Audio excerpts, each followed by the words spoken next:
Alright,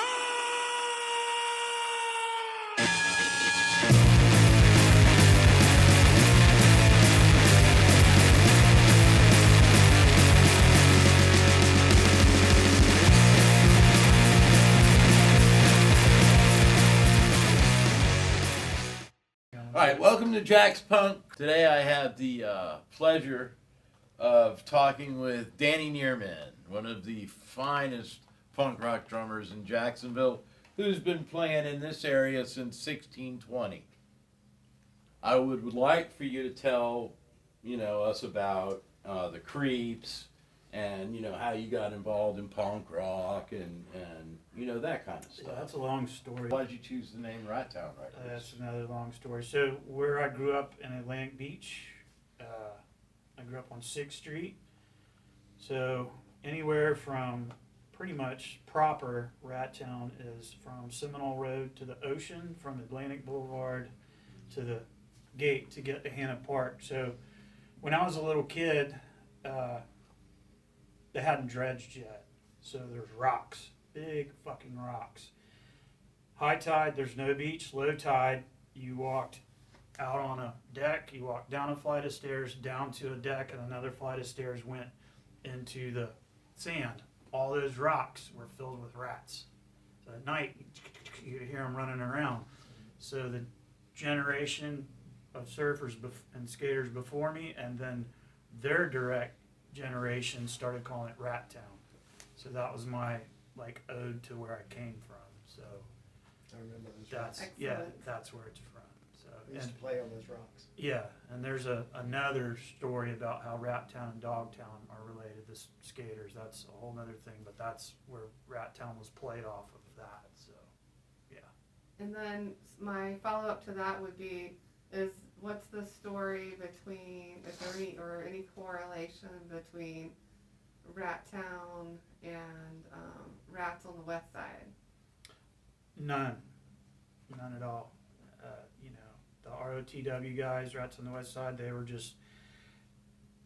they just happened to be guys that we would hang out with had they lived at the beach, but they didn't, and they were all surfer, skater, punk rocker dudes. So On the west side. yeah. Yes, So those guys were our sister group of friends, however you want to say that, our other group of friends out in town. They came out to town, from town to the beach. We all surfed together, skated together, whatever. We take them to ramps that did the same thing, went to that side of town.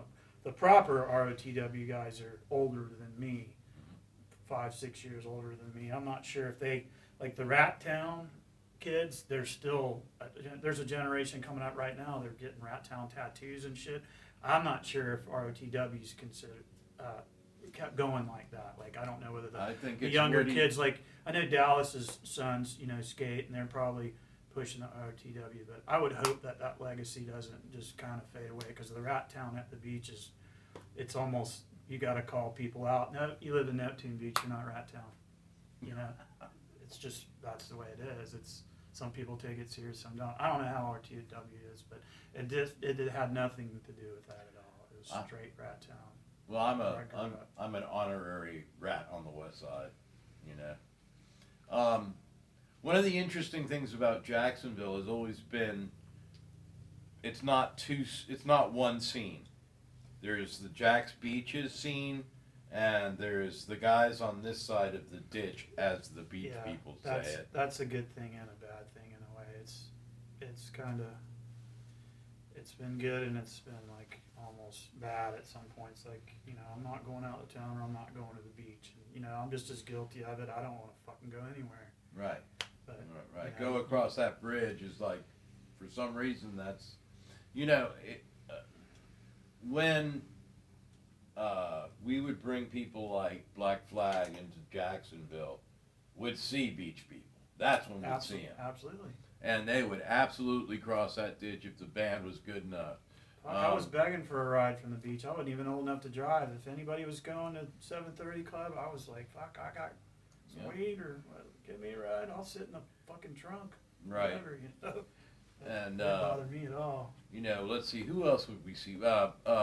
Toxic toxic reasons. We'd see beach people for toxic reasons. Obviously, DOA people came out. Stevie Stiletto, sometimes we would see. But the thing is we weren't playing in Jacksonville.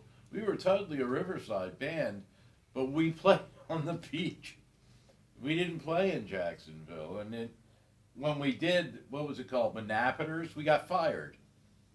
You know? Yeah, that turned into Cindy's, and then it turned into Spike's. Well, I got fired from Cindy's too. Spike's was the first bar in that place I got rehired. What was your other? Talk about DRI in Mayport.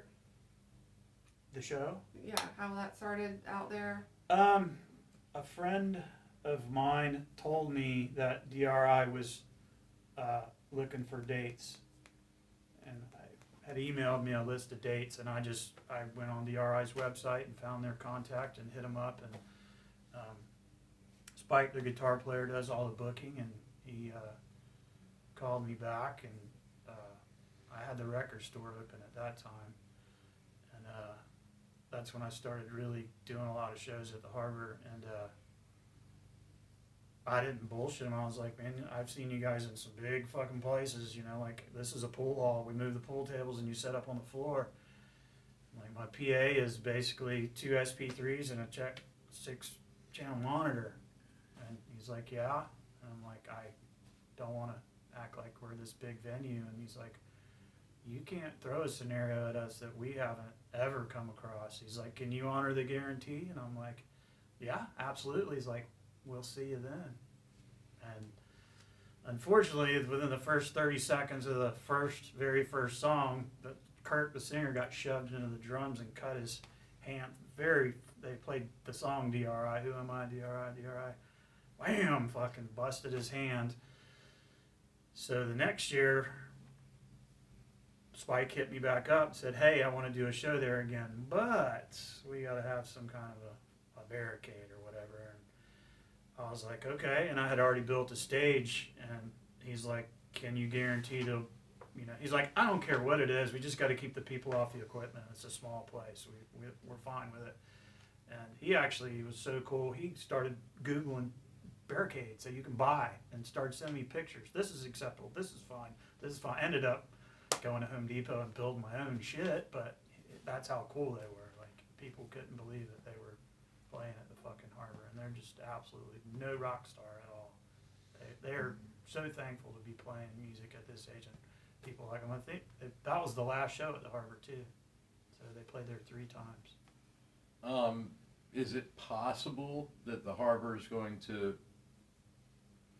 No, not until Pops gives me the keys or sells me the place. We don't get along, so. I'm sorry, man.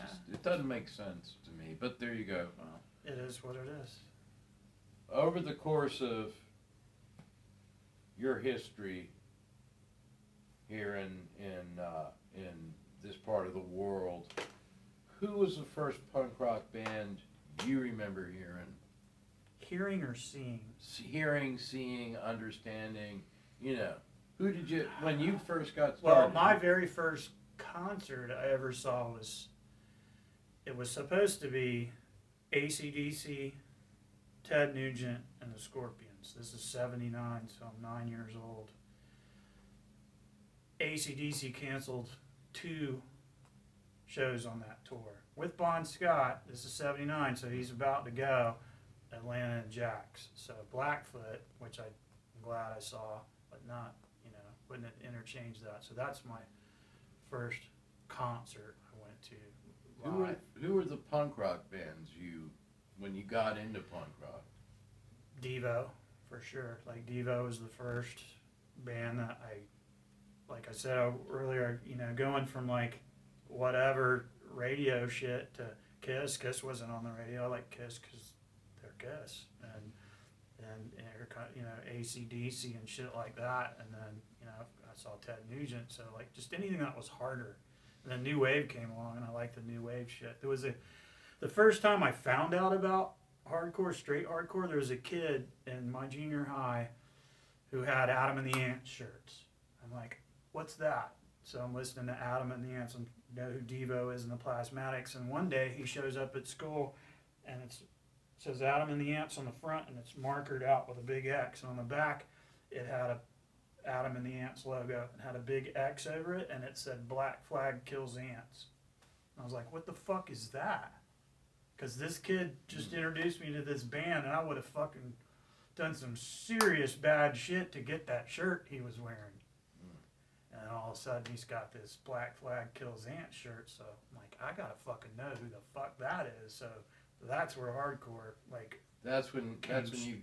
Now, what about locally? What bands locally? Well, the first band I saw at the 730 Club was Stevie Stiletto. I don't remember who else played. I remember there was a metal band that Ray used to always put on first. I couldn't tell you. Leather Nun. It wasn't Leather Nun because I knew who those guys were. Destroyer. Maybe that's close. Cause see, are we running out of time? Because this is gonna take a minute. Go ahead. So, people know the Blighted Area from the upstairs downstairs.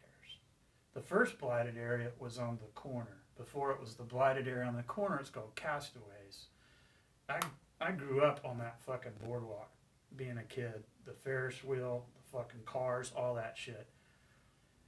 The Blighted Area, which everybody knows is the Blighted Area, was called Top of the Tides. It was a titty bar. My stepmom was up top. That's what she did. So I was allowed to go downstairs. It was open air. You could jump over the wall of the boardwalk and get on there. Blighted Area was on the corner. So I used to always try to get in there. I'm 12, maybe 13 at the time. I had just figured out who Adam and the Ants are. Inside the Blighted Area, when you walked in, there was a counter that you paid, got your ID, whatever. There was a mural on the wall with like somebody drew it, and it was punk rock looking dudes. Maybe a skin. I just remember one of them had a mohawk. So having just found out about Devo and Adam and the Ants and Plasmatics and shit like Black Flag, it was like, what's that? So I was always hanging around there. I never stayed in there long enough to even get around the corner, because when you went in, the band was backed up to the wall. You turn right to get in there, which that turned into Pier 7, and I don't know what the fuck it is now, but then Blighted Area moved next door when the titty bar closed down. That's where Blighted Area, where everybody knows Blighted Area is from. So I sat on that curb out there listening to bands a lot, but I don't know who they were. I could never see them. So Do you know the Minutemen played there? Upstairs. Yeah. Yeah, next door. Yeah, but they didn't play in the. This was a year or so later. This is what year did 730 Club open? Early '85. It was no, I think it was later '85. Well, I started going there in the summer of '85. Okay, I think that's about right. But it had already been going because I thought I was late getting. We were in and out of town back then, so you know I that's that gray area right there. I don't remember. So bands like there was a band from. Because I think Blighted Area closed in '84, and not too long after that, I think. Well, I remember playing. I played Blighted Area, the upstairs Blighted Area. I never played what I guess it was what they call Pier 7 after that. Yes, that was the first one. Right, I never played there, but I played upstairs, and I played upstairs 5 times or something like that. Let me ask you a question. Yeah. Do you ever remember a bunch of bikers going in there and slam dancing while a band was playing? At Blighted Area? Upstairs. Do you remember that? I remember bikers and... No, slam dancing, because a bunch of my dad's buddies came home drunk one night, and they were saying Blighted Area, and I didn't know it had moved. And they were fucking in my dad's living room fucking skanking. These drunk old bikers. And they said they had learned how to dance at the Blighted Area. And I don't know anybody... I don't think they lied. I'm sure they didn't, because they were fucking skanking. Like, they paid attention, and they're in my dad's living room knocking shit over. They're all drunk as piss. And I'm like, I wonder what band it was. I wonder who was there. Like, I wasn't obviously there. So every time I think about it, I ask somebody from that time if they remember that. But see, those shows... The Ritz was across the street. Yeah, those shows, right. But see, those shows, the Stevie Stiletto at the Blighted Area shows, they were... The absolute first punk show that I remember seeing was Stevie Stiletto at the 730 Club. Like, I don't remember who was. It could have been Smashed Armadillos. It could have been. Remember that band Distrust? Oh, yeah. It could have been Distrust. I don't know. But the first punk show I ever remember, like, happening where people that I knew was where Einstein's was. Before Einstein's, it was called the Rock Shack. It was a breakdance place. Never heard of it, but yeah. Right. So Body Count played there, and they were all fucking skinheads, and they came out on stage with wigs on. And fucking, that's the first, like, show of people that I knew who they were, ROTW guys, Wes, Wally, KP, whoever the fuck was in Body Count. And that had to have been in between Blighted closing and 7:30 opening. Yep. It was before Einstein's, and I Yeah. think Einstein's opened in late '84. So that's in that weird period. That's the only place I remember other than Metropolis that had punk rock shows, unless it was a hall or you went out of town. Those are crazy days, man. Up in this part of the world, there were the Wads, which was a band from St. Augustine. Billy Parker. Do you know Billy Bill Parker? Parker? He was in that band. Really? Yeah. There was Funny. David Young and the Restless.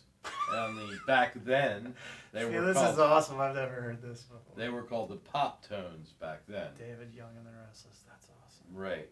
And they were a little bit after the Wads. In Gainesville, there was a band called Roach Motel, Yeah. but I think that they were originally from Lauderdale. In Lauderdale, there were the... I knew Bob Fetz. He passed away, but he was Right. the singer. Well, I knew George, who was... Yeah, he moved Not- to New York. Yeah, not much of a guitar player. Yeah, what was his band's name in New York? There was another goofy play on it. Anyway. In Miami, there were the Cichlids. And there was another band whose name's escaping me right now. I But know Amazing Grace was from down there. They played at 7:30 Yes. Club. yes, yeah. Rugged Edge. They were from But South that's Beach, later. I think. But Yeah, that's I'm just later. saying, like, that's Yeah. who I remember. That's as far as my memory goes. Like, my memory's pretty good. There are lots of holes in it, but, you know, when I hear people talk about, well, I was at that show at the 7:30 Club, and, you know, sometimes, depending on the show, I could almost call bullshit on it because, like, well, if everybody that told me was at that show, There there would have would've been 200 people there, and I know there was 20, maybe 30 people at that show. Right. You know, and I don't want to be that dude. Like, we're back in my day, but Right. at the same time, it's like, how do you regulate that? And I don't want to necessarily cut somebody off on the knees and embarrass them in front of somebody, but you know, it's like, you That's know, not...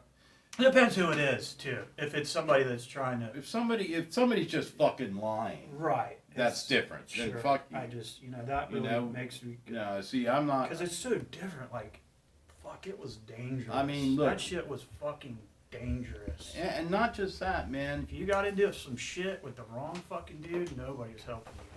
If you went around the lot down across the fucking street and some of the fucking baldies jumped on you, you better hope somebody fucking tries to but break it you'll up or grab you'll you by notice the the feet. baldies are gone, and guess who's still here? Well, it's, you know, it's all That hap- change for good and for bad, and Right. and Absolutely. But the some fact- people got what they deserve, some people didn't. It just, you know, Yeah, that whole thing about karma. Yeah, I'm like, well, I don't know. as you get older, you start kind of believing it. I do. I don't know. I've seen people get away with a lot of stuff. Well, Tommy, you disappeared in the late '90s. What happened? You know. Well, okay, Hey, I'll it's tell just you. like that night when you were bragging about fucking Radio Berlin commits a felony on stage every night. And like 2 nights earlier, I had seen you guys, and I'm like, Tommy, I just saw you motherfuckers 2 nights ago. What felony got committed? I was banging heroin behind my amp. I'll never call you out again. You asked. I shut the fuck up immediately. It's like, God damn. It was. I remember. I didn't see that, The but problem. I believe it. The problem with that, with heroin and playing, is you think you're being fucking brilliant. You think you're doing great. So you're sitting there and you're fucking acting like you're king shit.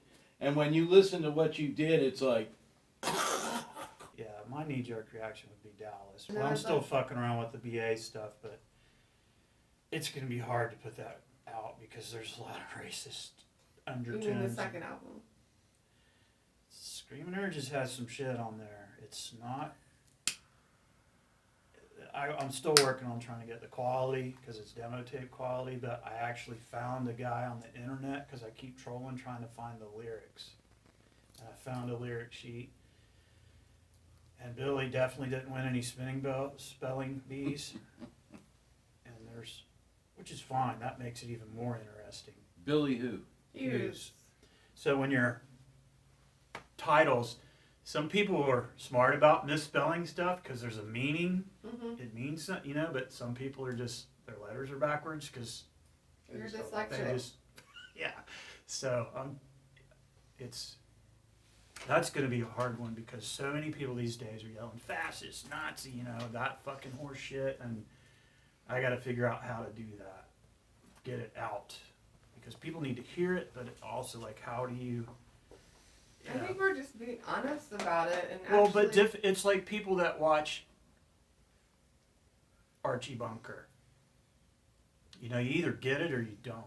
It's not like, hey, this is how you should live your life or act. There's fucking humor in it.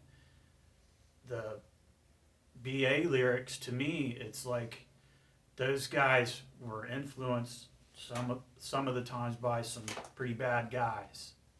Right. Where are those guys at now? That type of thing, and it's like, I don't know how to explain it, but it's like it was there. They were part of a scene. Yeah. And this happened. Right. You know, taking down the Confederate monument. I don't know. Is that right or is it wrong? I don't fucking know. To me, it should stay there. I'm not going to argue with somebody about it. But it's the same thing. Like, why expose people to this type of music in these lyrics? And it's like, 'cause that's part of my history, seeing these bands, hanging out with these guys, knowing these guys. I didn't go home and fucking make my life by what these lyrics are saying. They were just dudes that were in the scene. So, you know what I mean? Like, It's history. I got to be careful with, you know, with it, because if I release it on Rat Town, man, I put out a couple records where reviews from like Maximum Rock and Roll, which I could give a fuck, they're hippie punk, whatever, but they were like, this label needs to be burned down, this is fucking bullshit, you know. And it's like, one of the records was a guy just writing about his ex-girlfriend, some nasty shit. And, you know, it's like, oh, don't you guys listen to the Mentors and the Meat Men? This isn't like this guy killed her, he's just fucking mad and wrote this crazy aggressive record. It's about, all these songs are about this girl. Not saying very nice things about her, but it's, Yeah. and I'll still like the record and still defend it, but like all the PC punks and the punk rock police, man, they will fucking eat. People talk shit about you before they talk good about you, and I don't want to get caught in that vacuum. And that's Yeah. why this is couched in like this is a history project as far as I'm concerned. I mean, JaxPunx. Right, but I'm just speaking on myself with a project that I'm working on right now is trying to put the BA stuff out, and I don't know how I'm going to. Brutal assault. That's what you Yeah, meant. it's going to be Brutal really assault. Lyrics. fucking, huh? Why print the lyrics? They don't have to be printed, but I am so honest about shit, I shoot myself in the foot sometimes. If that's a moral struggle for me, why hide it? Why sugarcoat it? Why not? I mean, it's not like, you know. So you I think- don't know how to do it and stay true to So those. you think it's a lie by omission? If you don't, It's print just the a lyrics, it's a touchy subject. I never, like, I liked those guys. I liked their music. I knew still them. like it. When they all got together in a gang of dudes, like some fucked up shit happened, but you know, I'm still friends with Dallas. I don't ever see Billy anymore. I was friends with all those guys. I don't necessarily agree with some of the shit that they were writing about, but I didn't care. I wasn't taking it that serious. Yeah. I was not the target of any of that. I was not going to get fucking the shit beat out of me at a show because I also don't care You know, what someone else's opinion is. They right, can have it. and They're so- free to have it. right, but we're old. Right. These but new people- But also, we were children. Right, absolutely. But the new generation of people now, it's, you gotta watch what you do, and it's not like you shy away from it, but you gotta be smart. Yeah. You can't, Yeah, I don't. you can throw your shit out in the road and go, hey, I don't give a fuck. There's some fucking white power sounding shit in here, and people are gonna get offended. But the music business is hard enough to deal with without having to fucking defend. No, I understand your point, and I watch my words and lyrics all the time. I make sure I don't say. Besides, and specific positioning point. is very important. I don't talk about politics specifically. And I would actually like to ask those guys to tell us what what their they side were of the story thinking is. Yeah, during no doubt. that time. Okay. I have The my point, opinions about the it. point of punk rock is saying what you have to say, not what other people think you should say. You say what you have to say, right or wrong. Yeah, but that. But that's different than what he's talking about, which is releasing something. So. Well, brutal So- assault was, So you get pulled over by the police, and he says, "Why were you speeding?" Because I fucking feel like it. that would Well, be that's the truth. stupid. Yeah, but That's it the would truth. be stupid. I fucking felt like speeding, Yep. I wanna get the and you're a fuck on. pig. Fuck you. Yeah. And Ouch! Ouch! Stop! Quit it! I'm bleeding. Yeah. which is So the next that's a thing great we'd example be saying. of saying what's on And- your mind and and- just going ahead and spitting it out. And having had that kind of attention from the popo, it's not fun. Yeah. No, it's not. So these are the PC police. I don't know that anybody else will even give a fuck about what any of us have Right, to but say. that's why I just made that comment about this might be that old book on the shelf that somebody digs up that's on YouTube. Yeah. Personally, it means like forever. when I started whatever I get into, whether it's surfing or skateboarding or whatever, like if I start getting immersed in it, I'm asking. I'm like a sponge. I get into it and I want to know. And to me, if a kid gets into playing punk rock or hardcore, has been for 10 or 20 years, that wasn't old enough, wasn't around, or is brand new, I want to hear some old stories. Hell yeah. Yeah, so this What was can an you old story. That's what I mean. But Real you shit. might have the majority out of 100 kids, you might have 10 that want to know and 90 that could give a fuck. And I get that, but I'm just saying, like, those 10 kids, like if But here's the difference: those 10 kids are going to be around in 20 years. sometimes yes, but so when The the 10 younger kids kids would that- come into my store and ask me questions about shit, and it was hard. The attention span's not there. So I care about it, and if you're asking me, you gotta fucking sit down and listen, because if I start talking about it and you don't let me get to the end, fuck you. That's old man right there, right? Get off my grass! You don't deserve to know. But right, if you ask me and you don't fucking let me get to the end of, I'm gonna remember, and we're not talking anymore. If you know what I mean, like, and that's where I get that.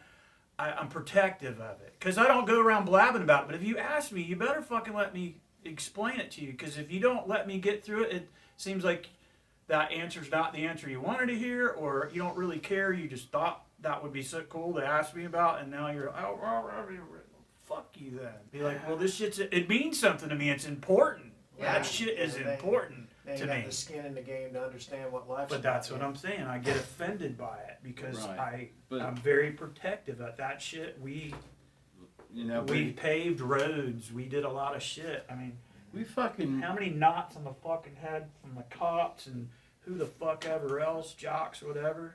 cops, Fletcher jocks, and rednecks, in the mid '80s. When I was at skinheads. Fletcher, there was a handful of punk rockers, And my speculation and all of them skated. is all of that the violent culture that we all grew up in, it was real. Like, if you dressed punk, you would be subject to an ass beating. Yeah. And if you were, you might assign that ass beating to that group of people that beat your ass. And Right. so now that group of people is who you're angry at. Yeah. Same thing with, back then, if you saw a punk rock kid, you want to know who it was. Well- You saw the dude with a tattoo, he's either a punk rocker, prison, biker, or Navy. That's it. Right. You never saw no fucking hot ass chick with fucking bolt-ons and fucking Botox with sleeves. What? No. Now it's fucking holy shit. Shut up the tattoo shop in front of the gym. Well, It's just, it's so, the fact is bizarre. to get punk down the road. it ain't never gonna go anywhere in my opinion. It's just gonna morph and change and morph. It's like skateboarding. To me, skateboarding's got the root fucking people that are skateboarding are punk rock, and then there's these dudes that are trying to turn it into a career, you know, or whatever. But the true people that are in it, because that's who they are, not who they want to be. That's what they are. That's always going to be the vein in there. Skateboarding's the same way.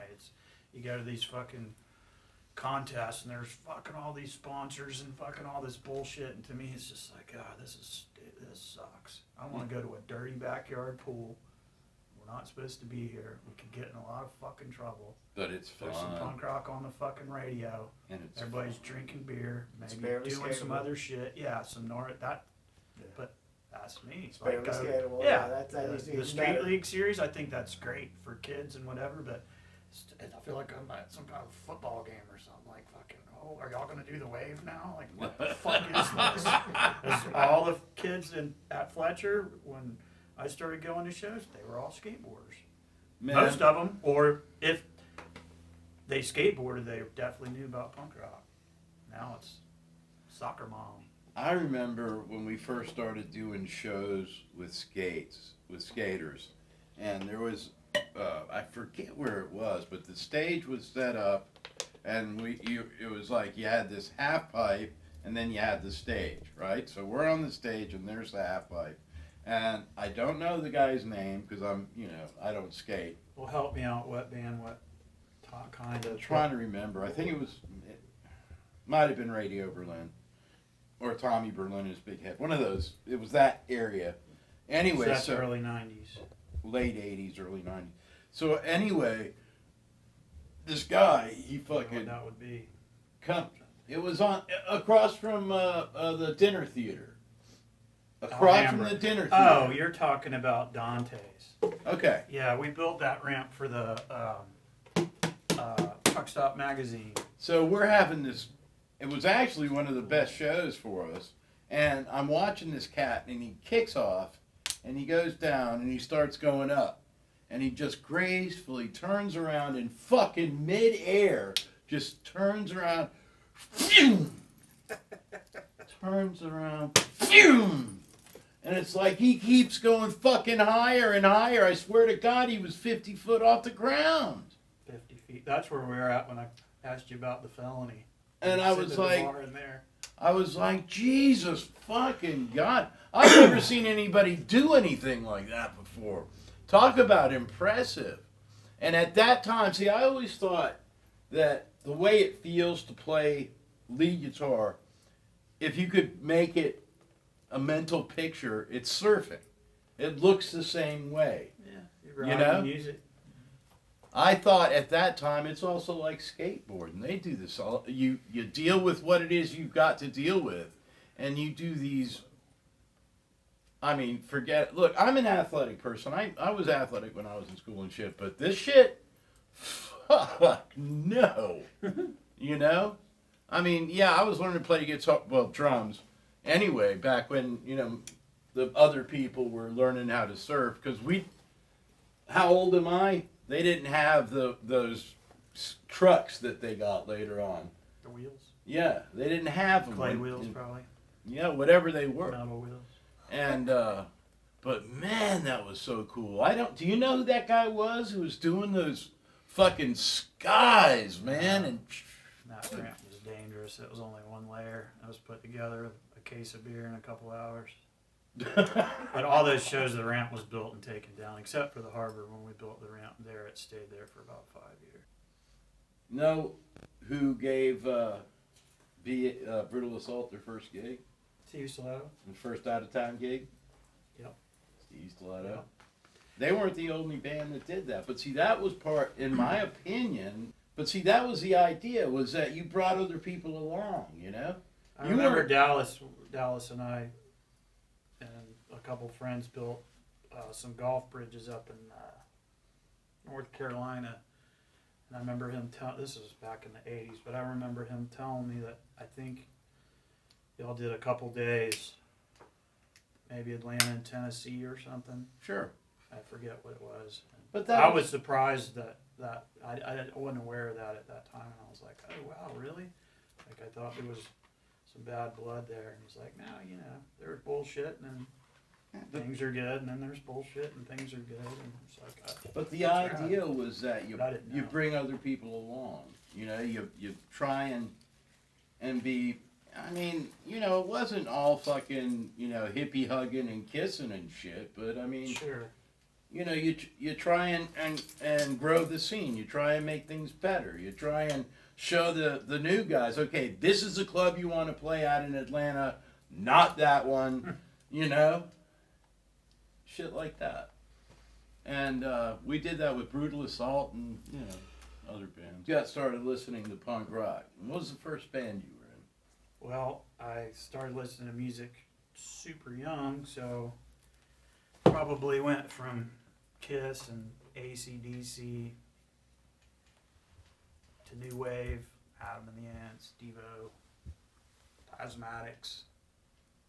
Tasmatics is metal, they're not really, they're punk, I guess, but they weren't hardcore, but, you know, it eventually, you go from those bands to Ramones, Sex Pistols, and then Black Flag comes along, and it just gets harder. You know. If you're listening to that kind of music, you start listening to harder stuff, listening to everything, looking at the records, looking at the thank you list, who they thank, and then see all those bands, and who the fuck are those bands, and it just Christmas trees. It's, you know, so. I guess that's the best way to answer that. But So you remember always listen to music. Always.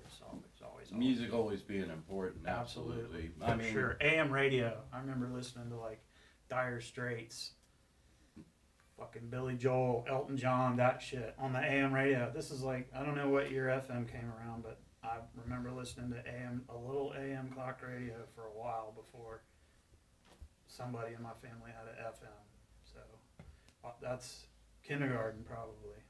right. So I always listen to music. Always wanted to play music.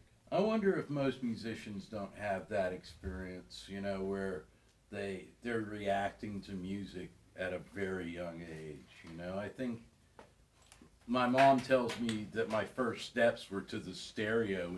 My family had like one of those cabinets with a turntable in it. And that's exactly right. And she said what I did was I grabbed onto the thing and I stuck my head over so I could watch where the music came from.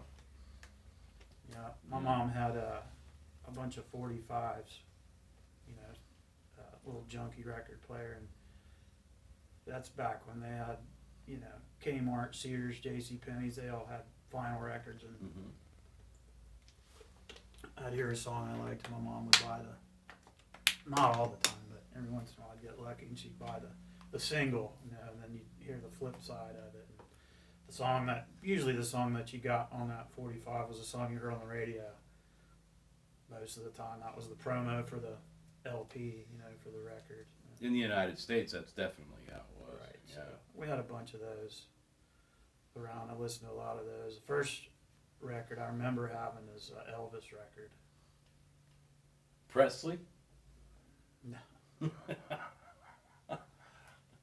Yes, Elvis Presley. The King. The King. I remember when he died, my mom was in the backyard and me and my sister were in the front yard, and she was fucking losing it. She was a real Falling fan. down. Just, Yeah. "Whoa." I was sad, but not that sad. No. It was like God died. At that point, I was already listening to the other Elvis. You know, and I like the other Elvis. I didn't really listen to Elvis Costello till my new wave period, which I don't know when he started putting out records, but So when did you start playing drums? that's another one of those I was telling you the type of the story. So I always wanted to play guitar. I like Ace Frehley. That was my favorite Kiss dude. I like Gene Simmons, but I liked Ace Frehley for some reason, and I always wanted to play guitar. And anytime there was a guitar around, I'd pick it up, and I just didn't know what to do with it. But having a bunch of energy beating on pots and pans, and my dad or whoever always told me to stop it, just fidgeting all the time.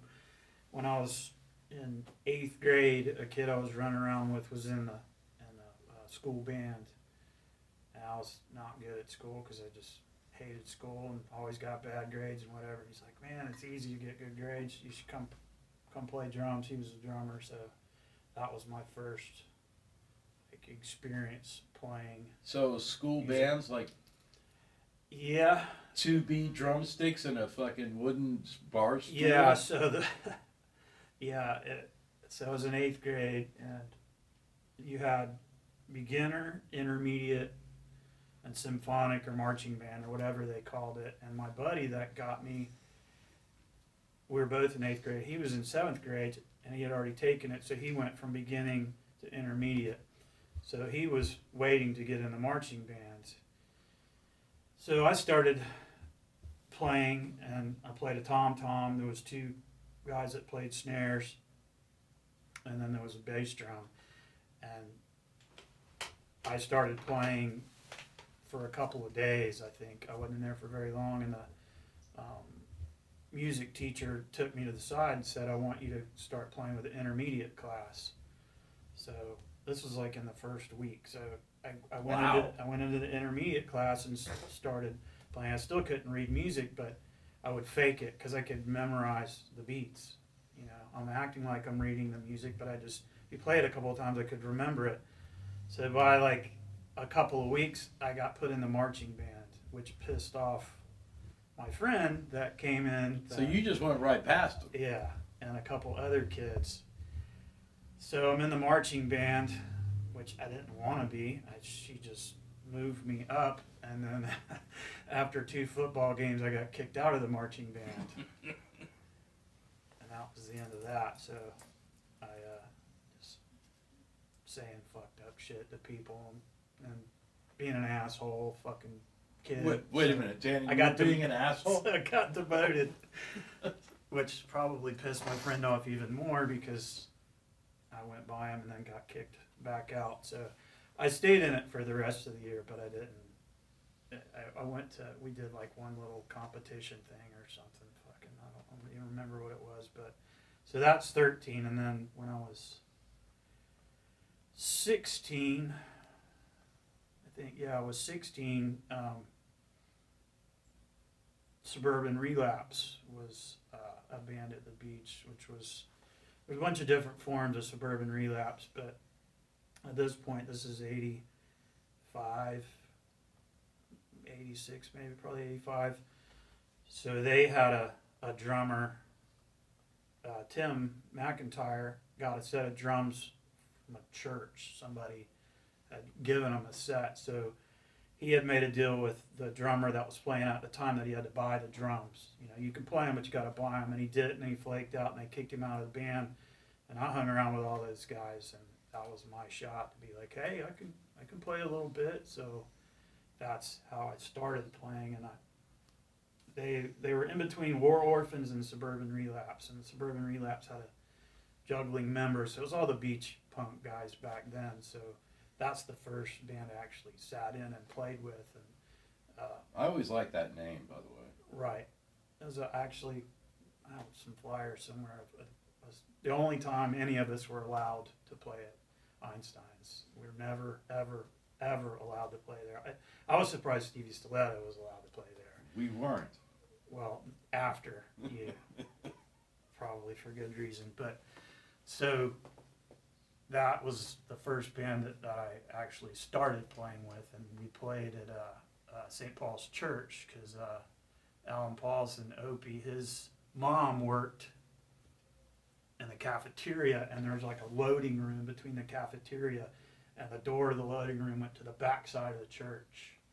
So you could get in and out without the, what are the buildings called the Catholic priests live in? Rectory. Rectory. The rectory was there's a courtyard and a church, the school, and then in between you could see the rectory. So we played in the back. We didn't, I don't even know how we got away with it because we weren't picking up cigarettes or beer cans, and none of us were old enough to buy beer. Just had the connection, so. The getting serious question, when did you buy a kit? So that, like I said, there ain't no short fucking answers. It's always a story. Doesn't so matter, man. that drum kit I couldn't play very well, and drums to punk. I played Right. the band thing, but I'm in there with all these older dudes, fucking shit's fast. I had never played a drum set before. I could keep a beat, but I didn't. I learned quickly once I had a drum set, but that drum set that I got behind, I still have it. That was the Creeps drum set, but it was Cool. It's So you still in still the have that Yeah, kit? it's up in the loft in the bin. Nice. Yeah, I'll never get rid of it. It's an old chrome Gretsch. But so those drums were supposed to be Mike Mitchell's drums. He didn't pay for them. My deal with him was that I paid for them. So I was working in a seafood restaurant at the beach and paying for it. And then they asked me if they could borrow the set because Suburban Relapse needed to play a show, which was the Einstines show. So I was kind of inadvertently removed from the band so they could play the show. And then Tim wanted all the money for the drums. And I didn't have all the money for the drums. I was paying every chance I got some money, so I had to go out and get. They were basically telling me shit or get off the pot. You haven't paid for the drums. You're either going to get the money back or you pay for the drums and start practicing. So that was my motivation. All right, I got to quit fucking around. I got to start playing. So when they fell apart, I started playing with some other guys, Pat Lally and some other dudes. And Was that the Creeps? no, that was a band called Scars of Youth. It was me and Parnell and you remember Dave Parnell? Yeah. Big Dave and Pat and Jerry Nicholson. We only played one show, and that was in Jerry's living room for like his 19th birthday or something. I think I got the drums at the end of '85, and then in '86, I was trying to get in the band, and the drums were gone for a few months, so it was like trying to learn how to play with these other guys, and then we got our shit together and played. But after we played that gig, I told Pat I was going to quit. And Pat's like, if you quit, I quit. And I'm like, all right. So we told him we quit. And Joey Coma, the Creep singer, had just moved back to town. Some of those Creep songs were War Orphans songs, the band I was talking about before. But Joey moved to San Diego in '85 or '86. So some of those songs were Suburban Relapse songs that got reworked. Some of those songs just made it through the whole journey. Each band, different version of Suburban Relapse, and War Orphans added more songs. Some continued, some didn't.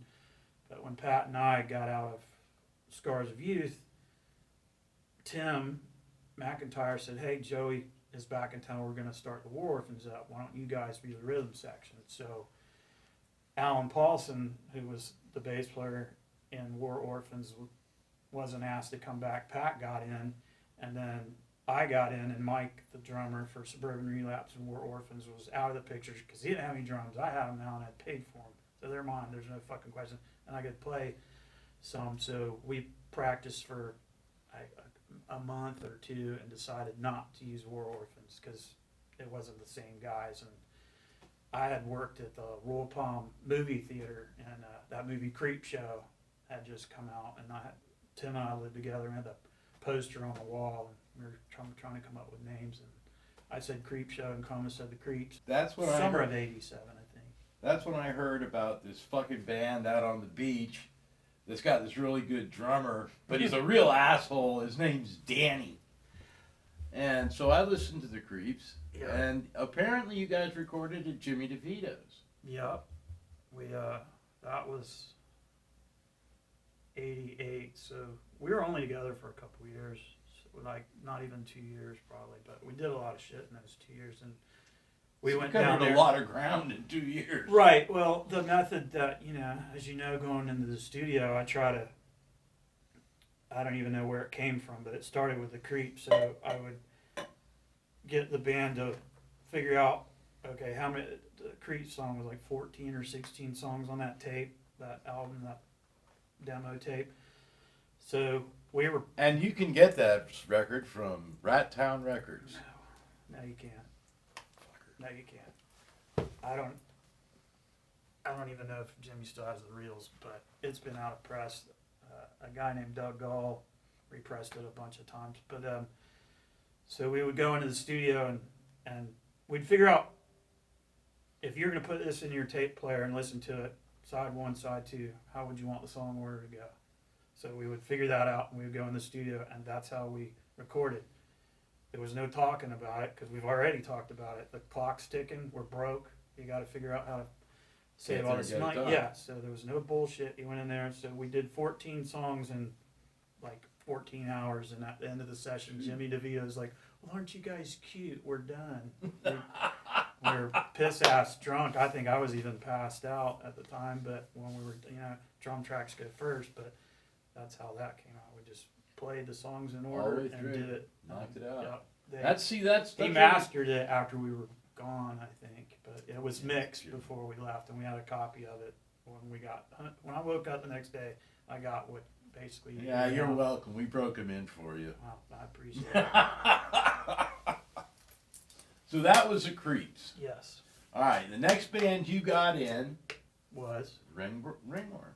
Yep, that wasn't the next band I was in, but eventually it led to Ringworm. Ringworm was damn popular, and for a reason. They were a good band. In fact, Danny, you were impressive as hell. I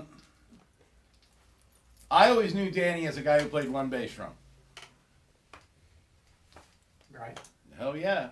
All of a sudden, here he is in this band called Ringworm, and he's playing double bass drums like he's in fucking Metallica. Just I bought a big old drum set, so I was trying to figure out how to use it. and it was like, son of a bitch. I wish I could take on other people's techniques that quick. I actually have to work at it, Right. And your first singer, Tommy, Tony Pratt, that band was amazing. appreciate it. We worked hard. And then, with apparently Tony Pratt flaking out is something that happens. That's right. And when he flaked out, and you guys had already done tour. After the Creeps broke up in 89. 89, yeah, and that when I was telling you that me and Dallas went and worked on that golf bridge, we played a show with All, and I quit that night, and I left in the morning and got on a Greyhound bus and went and up to North Carolina. I was working, so that was 89. Ended up moving in with Pat. We're still friends, but I wasn't in the band anymore. The band continued with Sam McCandless, who I bought the Ringworm drums from a couple years later. They played some shows. I think Secret Society. They played a show with Rob's band, and Secret Society or Mysterious Briefcase? Secret Society. It was before.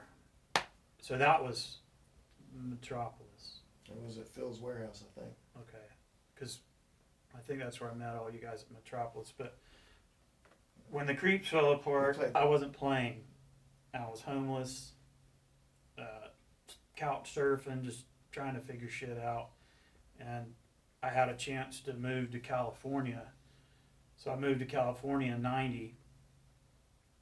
I was going to stay, and then when I got out there and realized how crazy the place really is, I never got a job. So all the money that I had in couch surfing and staying with my friends from Jacksonville there, I had to come home. So when I came home, I decided I was going to start getting serious about playing music, like really make it a priority, not just something I did. So I had met Mike Williams, who at that time Guitar in 90 player. in Ringworm, he was in a Suburban Nightmare, not Suburban Relapse, Suburban Nightmare. They were from Orange Park. So of course Pat, the old go-to, the rhythm section. Mike had taken over the 730 Club, that space, and it was called the House of Ill Repute. So he had a PA there, and he played guitar, and I liked his band, and me and Mike got along great. So me and Pat went out there a few times, and Mike actually has some recordings of it and jammed, and this is 90, and nothing happened with it. So ended up playing in a few other bands, and then when that shit fell apart, I called Mike and I called Pat. So we actually started playing 2 years before that. So in 92 in October, we started being serious. Like the band I was in before that, I bought a van and told those guys, look, I'm serious. I got a fucking job now. I got a place to live. I got some money saved, enough money to fucking go out of town.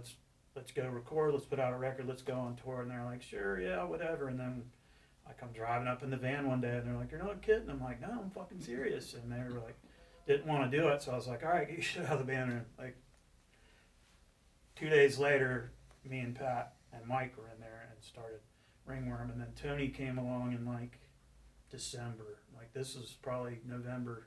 Trains leave and First get aboard. November.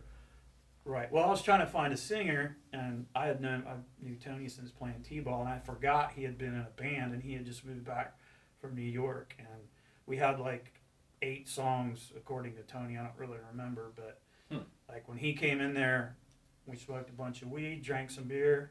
He didn't know Mike. He knew Pat. Talked a minute. We started playing the songs. He started singing immediately, just out off the top of. He had never heard the songs, just off the top of his head started. Because he's a rapper dude, just started fucking blowing shit out. And we're like, all right, you're good. Let's work on this. So our first tour was not even a year later. So we did a 5-week tour on a 6-song demo that we recorded at DeVito's. That was October and November of '93. We got home, everything went well. I booked a West Coast tour. We left a couple months later, did a 5-week tour to California, all the way across, all the way back. Then we played around a bunch at the beach and like state runs, North Carolina, Atlanta, whatever. Then we started having issues with Pat. We had just recorded Can't Stop. So that record was ready to go, and we were getting ready to do a tour in '95. Like we did '94, and then we're going to go in '95. We had problems with Pat in '94. He got out of the band, and we ended up doing a tour, a full U.S. tour again with Tony. So that's 3. And then shortly after that, I think we played the Tampa Bay Metal Awards, and we had a show here, and he quit. So that was the end of Tony, and that's about a 3-year period right there, I think. So this was an evolution, right, that had several permutations. Always Pat. It sucked when I was the one that had to talk to Pat and get him out of the band, and I don't regret it because it needed to happen, but I wasn't happy that happened. It was hard to do. I'm sure. He probably didn't think so, but it was hard to do. Well, I came home. When I came home, we played our first show with a new bass player, and I was roommates with Pat, also in the band with him, and had to be the one to go. You're out of the band. Now we don't know what the reasons were. But... Yeah, when we played the show with the new bass player. Pat got kicked out of the hall. I can't imagine. Right. Why. So when I get home, there's a fist hole all the way through my door.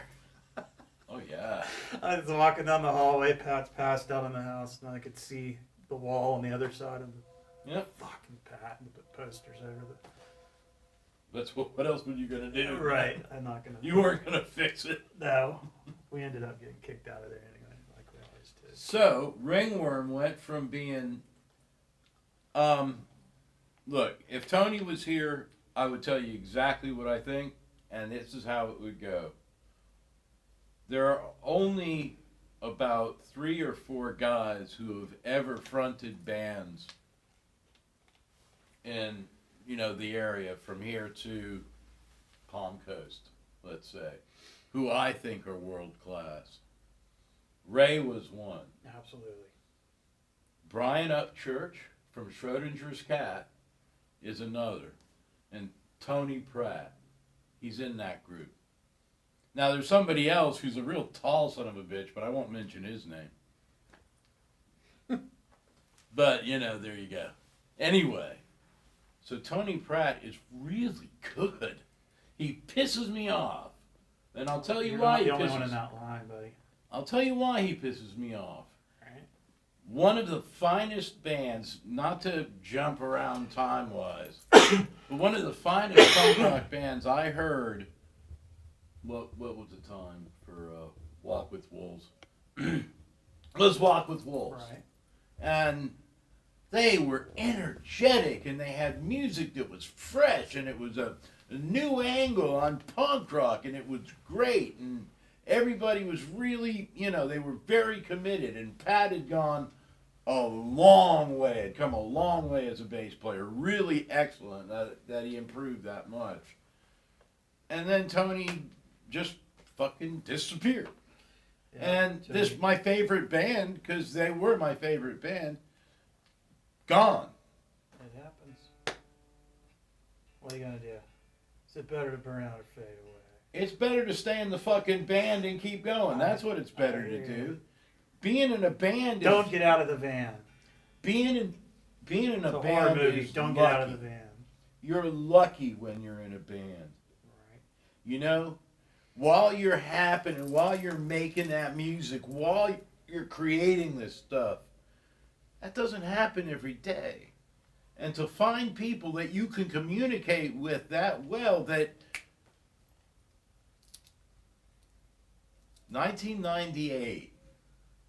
1997, I was asked to play drums in a band. Now, my first instrument was drums, but I hadn't played in a long time.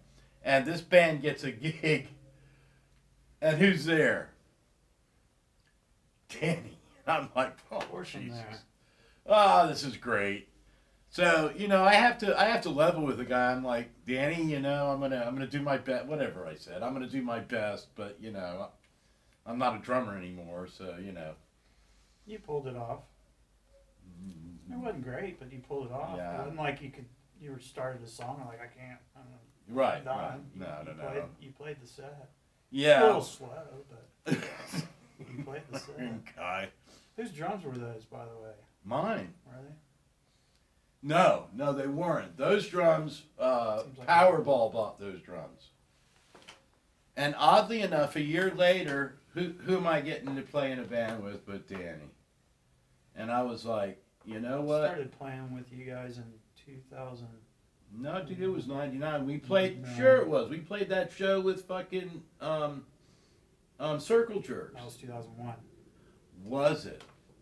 Well, you know, I was not necessarily Well, y'all thinking... disappeared in 2002. I wasn't necessarily thinking at my clearest in 2001 or 99. No, the Circle Jerk show was 2002 because I have that poster on the wall in the band room. Those big ones that Mitch made. You know, Right. You remember how we got the opening slot, right? No. U.S. Bombs were on tour Right, they with were. them, and X got back together, did a West Coast run, and asked them to go, and they said, "Oh yeah." So they stayed on the West Coast, and our opening slot ended up being in the middle slot, so we got prime time. That was a good show. I like that club. I wish it was still there. Continental or Continent? It's, I don't think it's called know, it. You remember but, what it was? The Continent? but the guys who ran that club, College Station, whatever the hell the name was, there are 20 different names. Matt Morris's brother had something to do with that place. He was a DJ. His handle was Dick Dale on 93.3 or Well, whatever that fucking. there was illegal activities going on in the office that generally required That flat surfaces. is every fucking bar. Yeah, but every bar doesn't go up somebody's nose pretty much like, you know, every 3 months. You know about that. Not that I know that. It could just be a rumor. But, so, you go from Tony Pratt to, Corey. yeah, and you become almost rap metal band. Is the opposite. Metal rap band. That's the opposite. No, I know it. That was Tony. You become, yes. So with Tony was a rapper. I was the hardcore dude. Pat ate up with grunge, and Mike was the metalhead. So all that shit, that's what Ringworm was. sure. So when Tony disappeared, the tour that we had done previously, Pat did the first 2 tours, then he was out of the band, and Mike's now wife's brother, Bill, who played in Juggernaut, Ooh, I filled in. remember them. Yeah, he filled in on bass and did the tour. And when Tony quit, he quit because he got inspired by being on the road. So he joined Juggernaut. He wasn't even in Juggernaut, and he joined Juggernaut and wanted to do what I did. He's like, well, we're going. They did. They went out and did the same thing, recorded a record, hit the road. He was just loved it. So Now it's just me and Mike. He jumped because Tony split. So Mike and I decided we had spent way too much time and energy, you know.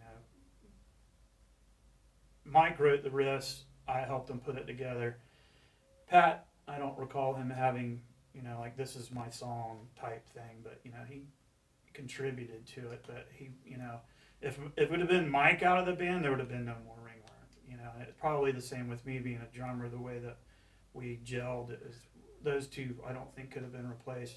So we decided to keep the name, and Billy, Silly Billy, was our roadie on the last tour with Tony. So Billy became the bass player, and then we started auditioning singers. And Corey had a band. I can't remember the name of the band, but I saw him at Spikes and whatever. He kind of did the same thing Tony did. Mike and I had already wrote a bunch of songs, but we decided we're going straight hardcore punk rock. We're not. Period. You know, we were in that bracket. You didn't know some guys like their metal, you know, their rap metal, their punk rock, or hardcore. Like we didn't, because with Tony it was just all over the place. It was just whatever came out. But with this newer version without Tony, we decided straight punk hardcore, just staying in that whatever those boundaries are. And then Corey got in the band, so he kind of did the same thing. He came in.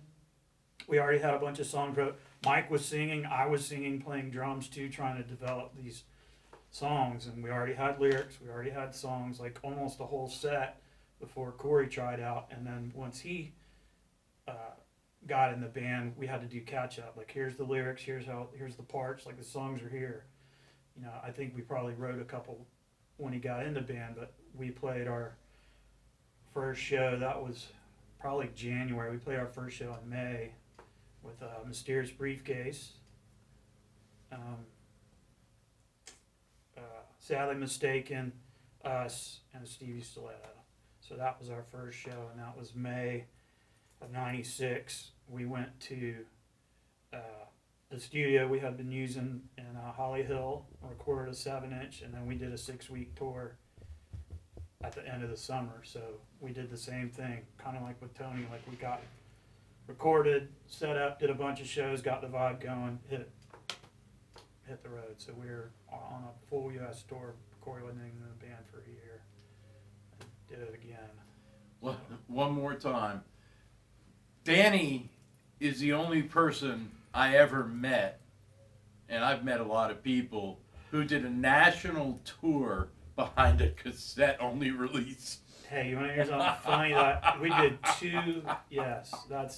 It's true. Right, and I was naive as hell about it, because we did Ringworm did the '93 and the '94 tour on the same demo tape, and we would go to the other side. We're in California, and people are like, "Hey, you guys got records?" Whatever. I'm like, "Well, this tape, this is all you have is a demo tape." We're like, "Yeah." Like, holy shit, you guys are fucking touring the whole country. You're like, "Yeah, well, we don't have any money. We don't have a record label. This is it. Right. We're just getting out here and going." So, you know, even the booking agents, when I would be booking the tour, they'd be like, "All right, just send over a couple of copies of your record. There's a punk rock radio station, blah, blah, blah." And I'd send them, wouldn't say anything, and I'd send them that demo. And back then there was no cell phones. I didn't have a computer. I would get a letter in the mail going, "Hey, I need your record." Like, I sent it to, this is it? Like, make a couple copies of it if you like. I can send you some stickers. That's all I got, dude. You guys had bigger balls than anyone. I mean, like I said, I had made up my mind after being That out was in California and seeing. I mean, that's the motherland for my mind for punk rock. I mean, I appreciate New York, but See, as soon as for I me, saw it's that, New it was York, like, but fuck yeah. that. Well, you know, when I met Load too, that was another inspiration. Those guys were borderline fucking retards. And like, you guys are on a 4-week fucking tour. Like, I definitely know I can do this. And I mean, 3 out of the 4 are dead now, and they became like best friends. And I say retard laughing because they're just functional people. Retard's not a term that people like, but fuck. Whatever, man. We know what it meant. And those guys were Same thing. They'd go home, they'd record a fucking 7-inch, they put it out. They had a manager that booked their tours, but it didn't matter to me in my eyes. I just assumed that role, and they just kept going and kept going. Same thing, they burned out pretty quick, but, you know, why sit at home? The fuck keep playing the same fucking shitty bars? You can do that anytime. Why sit at home? I remember the singer for Load. Bobby Load, Hurtin' Bob. You know him. He was the first one to go. So they are playing in Miami, and this gig is the ginormous send-off of Marilyn Manson, and Bobby I don't think I've is heard this story. Or Bobby's a cameo or something? Bobby's a little drunk. And so, You mean in size? oh, yeah, that was Just it. kidding. He was always And drunk. He starts giving Marilyn Manson a ration of shit because, you know, your name isn't Marilyn, it's Brian. Brian. Yeah, trust me, you don't look that good in a dress. And I mean, That's funny. on and on. And it was like it was their show. It was, you know, Marilyn Manson gets signed to some frou-frou label or whatever the hell it was. He's going to be a rock star. You suck. But that was Bobby Load, though, you know? One of the funniest smartasses. I mean, the guy could have made a career off being a smartass, you know? Definitely. Is that what you just told about how you went out on tour with only a cassette? Did that spark your desire to start publishing your own stuff The and other record people's label? stuff? The record label, did that fuel that? Yeah, it did. And the Rat Town, the actual label started because I wanted to figure out a way to put out other people's stuff, which at the time was probably naive because I was still trying to figure out how to put our stuff out. Right.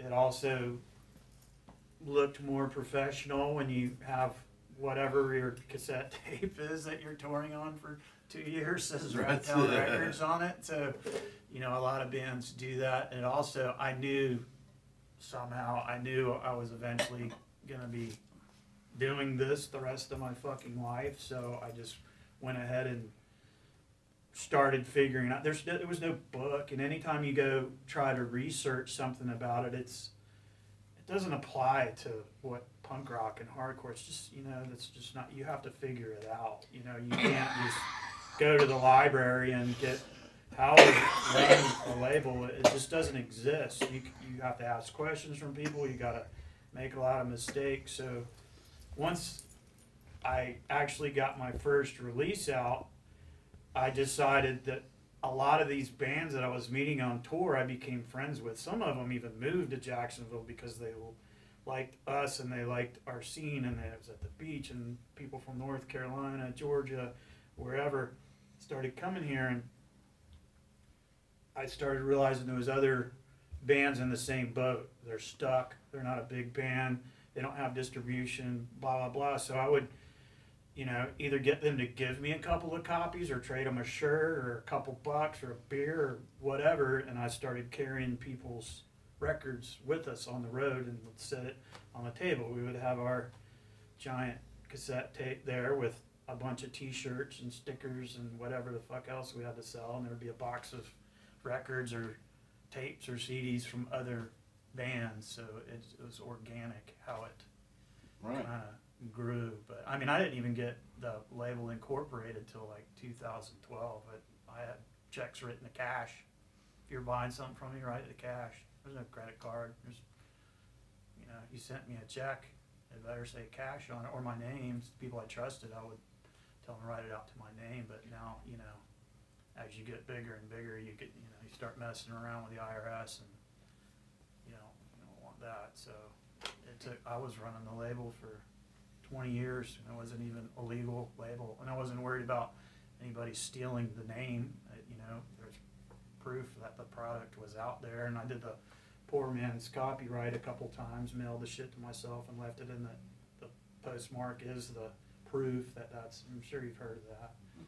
You know, people do it with poetry and books, And pictures, songs, music, songs, whatever. writing. So I think for a few years they didn't honor that in the courts, but that could be bullshit. But as far as I know, it's still there. But definitely, that's all those things contributed to. It reminds me of a couple things. First of all, you were Jacksonville's best example of DIY. You know? Appreciate that. Well, you were. You know, I mean, Somebody's got to do it. you know, Hide, we, sit home, and rot. for a bunch of drunks, you know, the guys that I played with, Stevie Stiletto and the Switchblades, and it was and the Switchblades. You know, look, what happened later, and whatever. But when I was in the band, it was Stevie Stiletto and the Switchblades. Well, Anyway, Razor Records had a lot to do with that too, as far as Rat Town Records goes. Like, you know, I didn't necessarily use Ray or Razor Records as any kind of a blueprint, but Right. I knew that I knew if as good as you guys were and as good as your releases were, if people aren't grabbing onto you guys and releasing records for you, I'm struggling too. Like, you guys, you know, it's the same kind of thing. Like, you know, Ray did the same shit before me. right. I need a place to play and practice. Let's fucking have a keg of beer and charge a couple bucks to get in. You know, Well, you- however. Yeah, but you can't duplicate somebody else's success. Success is an individual thing, and you have to make your own. Right, but what you were saying about being DIY, that's, you know, same thing. You know, you see all these things and you're like, I can't just sit here and fucking hope somebody knocks on the door. Right. And I'm willing to put in the work. And I gotta ask a lot of it questions. was work too. Yeah, absolutely. Fuck yes. Absolutely. This is still not do it. something that you can inherit, man. Now, after Ringworm, and it was sad that it ended up, I guess, running its course, you know?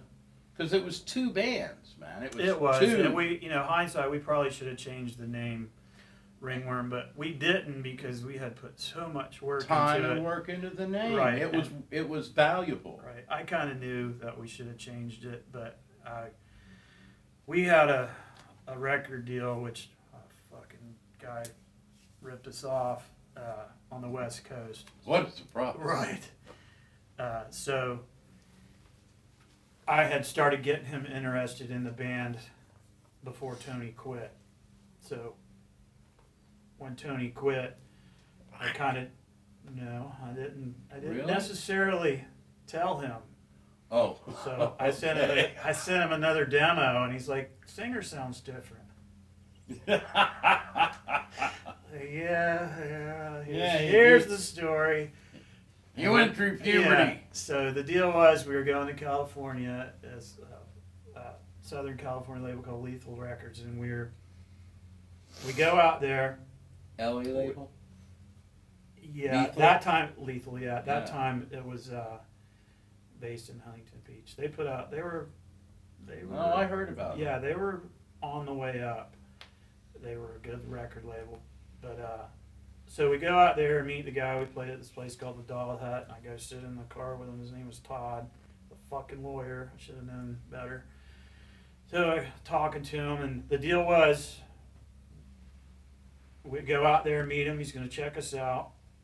If he likes what he sees, when we get home, we're going in the studio. He's going to pay for the studio recording. He's going to pay for the release.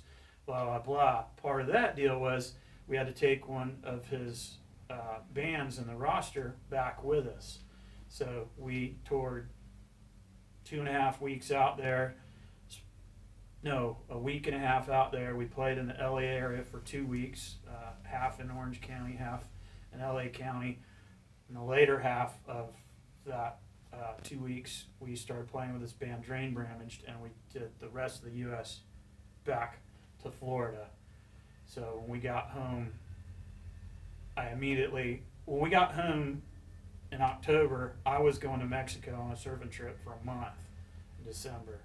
So when I got home, I booked the sessions, and he quit answering the phone. So And that was that. that went down the fucking shitter. So Another band killed by a label. right, and the only justification that I can even give the guy anything positive was his label did shut down. Like, as far as I know, at that point in the fall of '96, there was no more New Lethal records. Maybe it was bad timing, but the motherfucker didn't have the balls to, explain it to me. I can take, hey, we're done, sorry, I appreciate whatever however the conversation goes, but so that went south and it sucked. That does suck, because it was,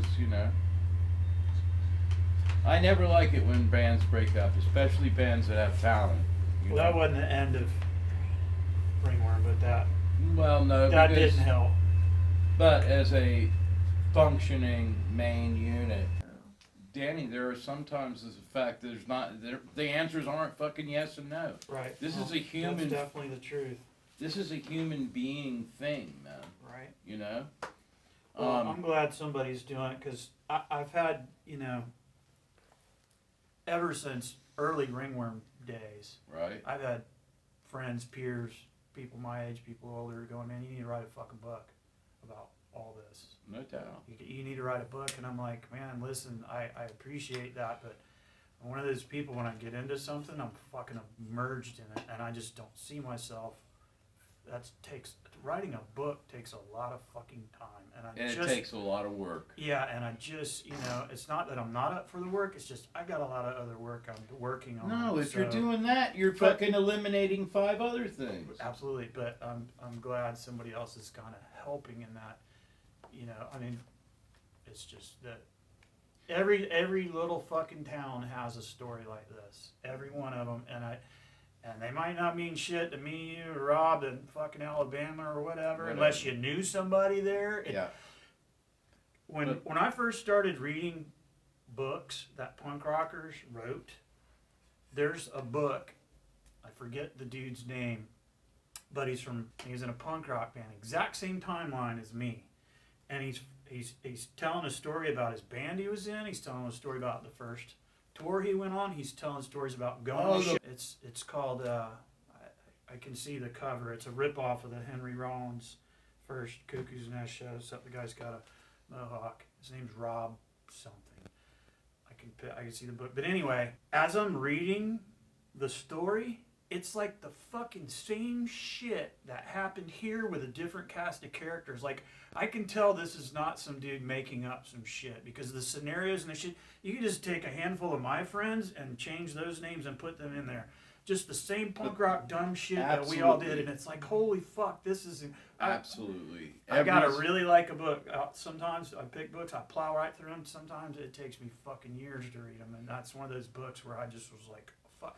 I took it on a surf trip with me, and every time I my arms were sore, I was sitting on the porch, I read it, and we were there for 9 days. I read it in 9 days, and that's during a surf trip. Well, I'm surfing almost all day. Anytime I'm out of the fucking water, I'm smoking weed, drinking beer, fucking reading this book, and it was like, had nothing to do with me, had nothing to do with anybody I fucking know, but he's naming these touring bands. Are like, I saw that tour. I saw that. Like, there was a story about somebody in the band that had got beaten up before they got there, and I'm like, that was fucking Tampa. I was at that show when that happened. Like, I can't think of the name, but just that kind of like, holy fuck, like, so rad. Like, that's what I always Ramonski, I think. So we're back, and sadly, Ringworm has come to an end. 99. What happened then? Why did Ringworm cease? No, what happened after that? Well, see, I got a backpedal here, so this is a boo-hoo moment. So, okay, I'm going to college full time. I'm framing houses, bartending at my dad's bar. Well, college is full time. Yeah, some days off, framing, bartending. I'm living with my girlfriend, and we have a daughter. So this is 99. So Josie's about to turn 2 years old. So I get home from the tour. Mike Williams calls me and says he wants to quit. So, because Corey and I aren't getting along. We broke down in Ohio, and Corey got on a plane and flew home and left us all in Ohio, which I was extremely pissed off about. Got very, very, very insulted by that. You don't ditch your pants. It's a big no-no. Agreed. In my world. So he just didn't want to, he had already started, what's the band that had the Starbucks? Snagglepuss. So he had already been moonlighting in Snagglepuss. So he quit to do that band full time. So my girlfriend, 2 days later, tells me, I don't love you anymore, you gotta move. Nice. So I'm like, I just lost this fucking band I've been Working. working my ass off for. Now this girl that I think I'm gonna be with forever, like, you got to go. And now I gotta find a place to fucking live. So it was some bullshit. So, It was a good day. right. So that summer '99, Ringworm came home in May off that tour, and June 1st I was out the door without a band. So I think maybe end of summer I started playing with Big Jim and Reed, and I had been in a band with Frank Bago, and we started a band, and we were the first band, ironically, even though I'm fucking pissed at Corey, we were the first band to play at the Voodoo. Like, I try to keep relations like job site. Fuck you on the job, but I'm not. I want to leave that on the job. You know what I mean? So it was like that with a band. Like, I'm still pissed at Corey, but that's band bullshit. So I start playing with them, and we're called Tanked. And our first show, we were with Powerball. I think Matt Morris is in the band at that time. We played in the back of the Voodoo before they built the stage. Like, I played talked there. Corey into letting us play there, and like, you got to get bands in here because it was just it's just a bar. So we played on the floor in the back, facing the back door. Actually, I think the cage was right there for all the equipment right there. So that was Tanked, and that lasted for, I don't know, a year or so, something like that. So I didn't know they made it that long. I could be off about it. Frank didn't make it that long. Frank bowed out. He was having some substance issues, and then it turned into a 3-piece, and we finished up the remainder of the whatever our life as Slumpbuster was. Not Slumpbuster, that's what they turned into, but that was Tank. So right towards the end of Tank, pretty much one of the reasons Tanked came to halt was you guys called me, Mitch called me and said you were going to be at Chris and Josh's house. And I had been talking about playing with you guys because Chris Knight quit. And I had just worked with those guys putting out that record. And I was friends with Chris and Josh, and I called Chris and tried to talk him into staying in the band, and he wasn't having it. So I promised Mitch that I would fill in for 12 fucking years before y'all got another drummer. So while I'm playing with them, I go over there and sit down with you guys, and I had never played in Powerball before, and that's the first time I played with you, and I asked you to play a Toxic Reason song, and you played Get Out the Gun, and I already knew it, and I was And like, it deals. rocked. Yeah, it was like, that's good when we practice it again, and that's when I started playing with you guys. Yeah. So there's a lot of bands in between, like the first time I played and that, but that's, a good bunch of them, the ones that actually did things. Some of them didn't do a whole lot. Tank lasted about a year, so that we started playing in 2001. You and Mitch disappeared in 2002. We had just either played with Fishbone or Circle Jerks, and we were playing at Rob's place. And when I remember sitting on the porch with Josh, and there was nobody around, and I was like, I'm tired of this. It kept happening. Well, Kept showing up, nobody's there. I was like, I don't have time for this shit. And then I don't even think I called anybody. I think it just. it was a fait accompli. You remember everybody was on the shit back then, and it was bad, and Well, it was fucked up, and it was kind of worrisome, scary, and at the same time, all right, I told these guys I'd fill in for a drummer. I did it. Now they gotta go find a drummer because I don't know where the fuck they're at. and so we flat disappeared for 5 years. I think the Creeps would get together every once in a while and play a show. And I remember we got asked to play with MDC at Jackrabbits, and I believe that was 2007, 8, somewhere around then. And then you guys popped back up because the first time back you were living in that flop house downtown somewhere, and we went over there. No, that was 2007. That was 2007 because I drove out there and I was so worried about my shit getting broken into in that fucking house that I was like, where are we going to play? And you're like, in the kitchen, there was a window there, and I backed the van up to the fucking window and pulled the drapes so I could see my fucking van while we were playing. And I told you guys, I just bought my house. I'm going to build a band room. Give me a couple months. And by the end of 2007, I was done, and y'all came, and we started full time again. So that's Basically, what happened, that flop house was actually a 3/4 house. And I was trying to figure out how to get sober. And well, maybe flop house isn't the right term, but that's what, it doesn't, that's I'm sure what's- that's what it looked like. the And roommates sticking their head down the hallway looking at us going, the hell the is going? fuck's going on here? Yeah, right. Anyway, so with a lot of help, I was successful and I managed to get sober. And stayed And there. yeah, And stayed there. That's And why it- you're still alive. well, you know, I like breathing air. I thought that was something I wanted to encourage. Anyway, So that's 2007. and we started playing together, and I remember in your band room sitting there thinking, these guys have no idea. This is the best band around. This is amazing. It was like we were doing stuff, especially when we first got started, that was like, I would never have left that band, ever. What was the name of it? Powerball.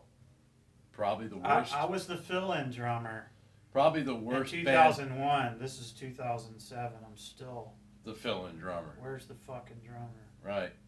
Anyway, I said fill in till you got another drummer.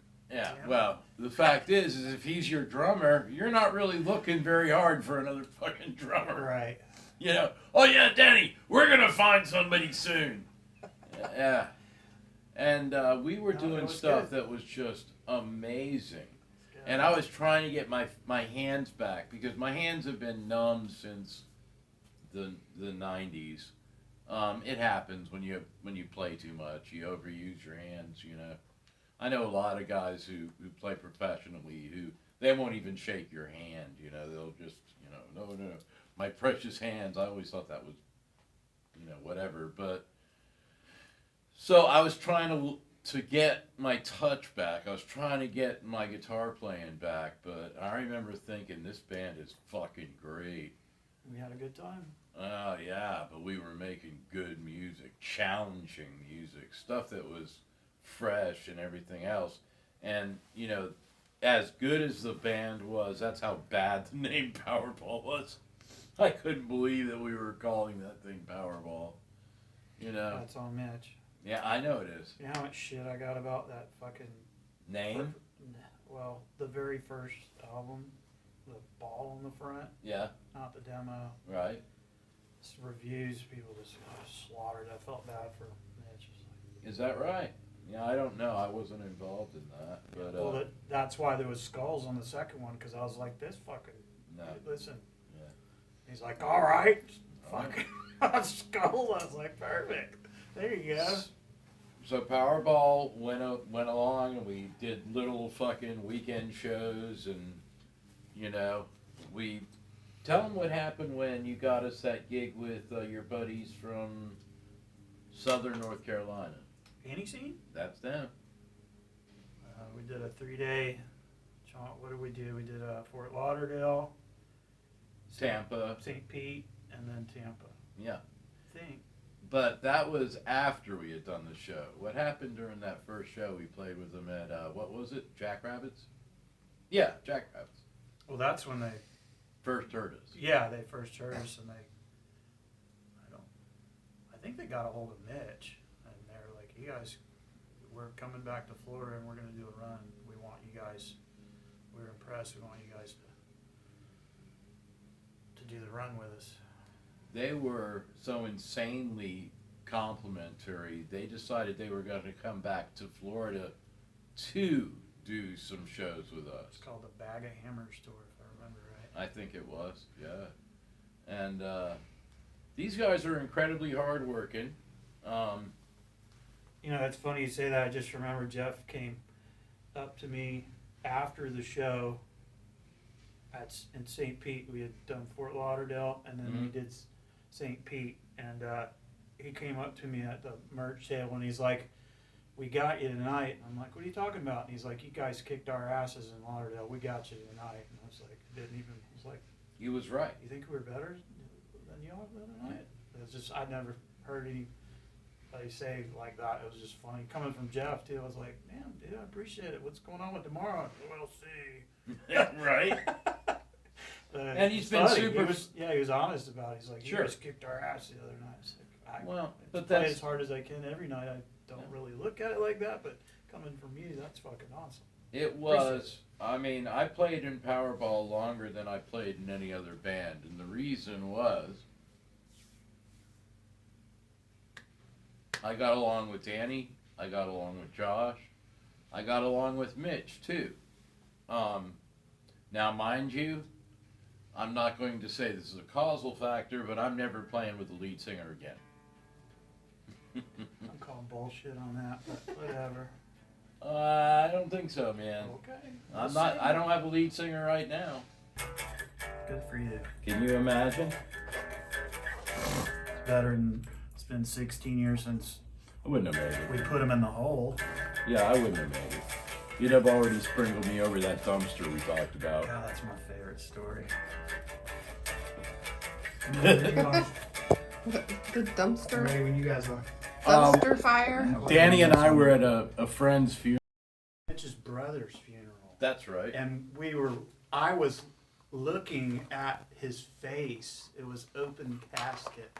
And I went and saw my grandma like that, and I'll never do it again. When Corey died, his mom was begging me to go say goodbye to him. I'm like, I can't. Fuck no. I can't. I've already said bye. I can't. He's in a box. I can't.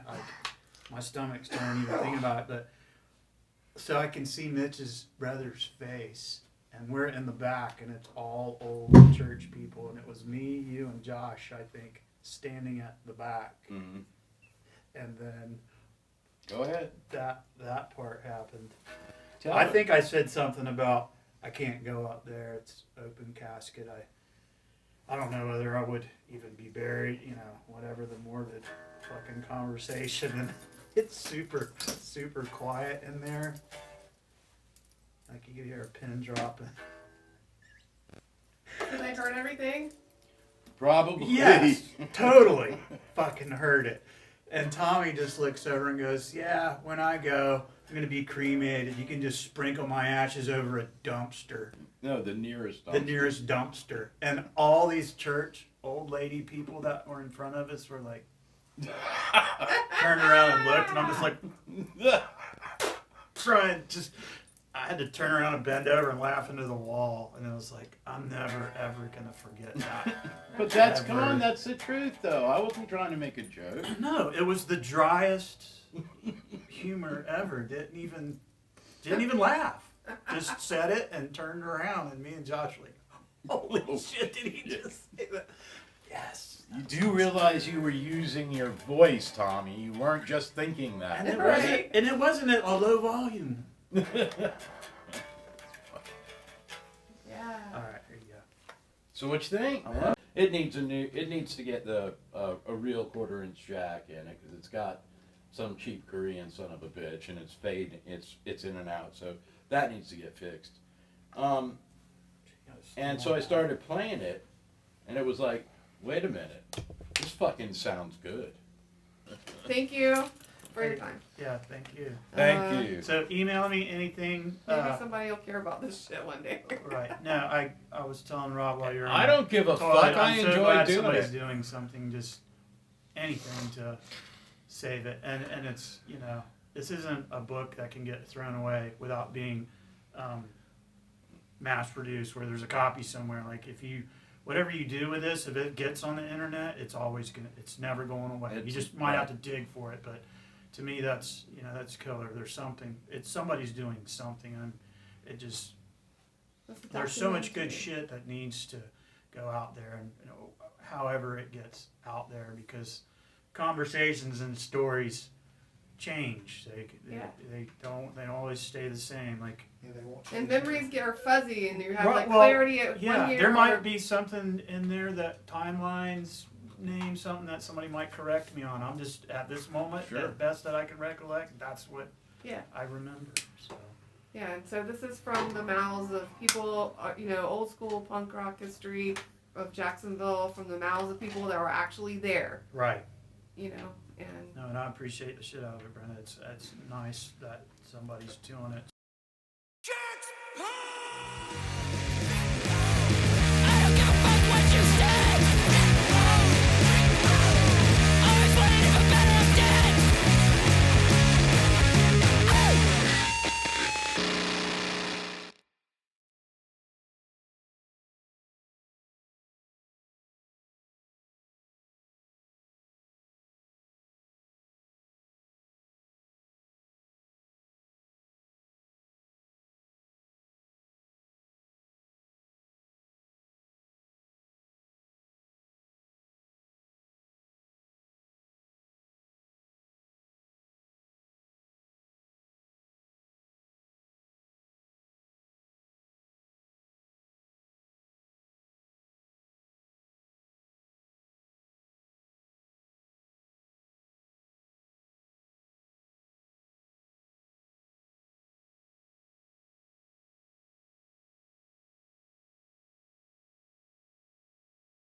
JaxPunx!